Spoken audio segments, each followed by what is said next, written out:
प्रिय आत्मा, आज का अध्याय थोड़ा संवेदनशील है, क्योंकि आज हम उस जगह को छुएंगे जहां बहुत लोग चुपचाप टूटते हैं। आज हम देखेंगे जब भक्ति में भी शांति नहीं रहती। माधव पूजा करता था, नियम से सुबह दीप जलाता, मंत्र पढ़ता, आरती करता।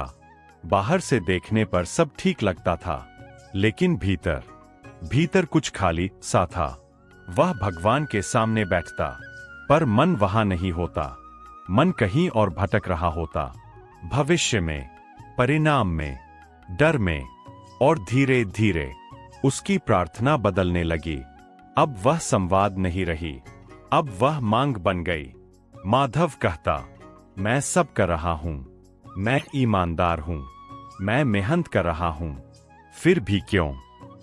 यह फिर भी क्यों बहुत खतरनाक होता है, क्योंकि यह प्रश्न नहीं है, यह आरोप है।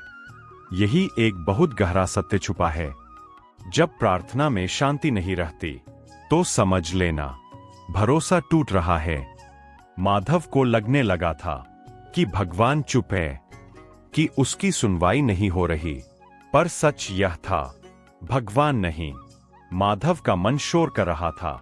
चिंता ने उसकी भक्ति में धीरे धीरे जहर घोल दिया था। वह पूजा करता था, पर हर मंत्र के पीछे एक अपेक्षा छुपी थी, और जहां अपेक्षा होती है, वहां शांति नहीं होती।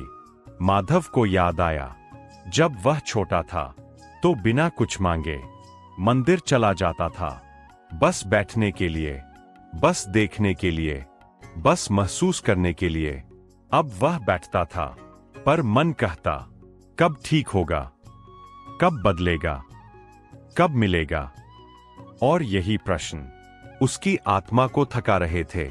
प्रिय आत्मा, यहां एक बात बहुत स्पष्ट समझनी होगी।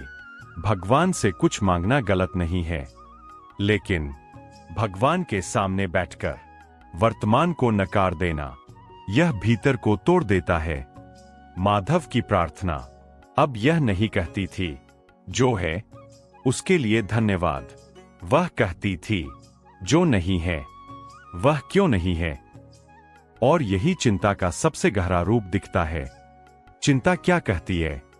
चिंता कहती है, हे ईश्वर, जो तूने आज मुझे दिया है वह मुझे पर्याप्त नहीं लगता।